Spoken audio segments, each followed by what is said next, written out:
तर वळूया सनरायझर्स हैदराबादकडे.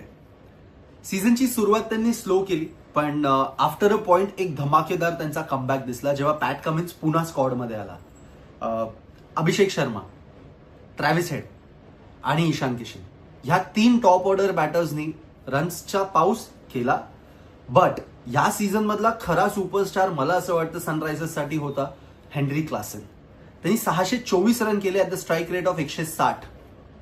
त्याच्या आयपीएल करिअर मधला हा सर्वात बेस्ट सीझन ठरला.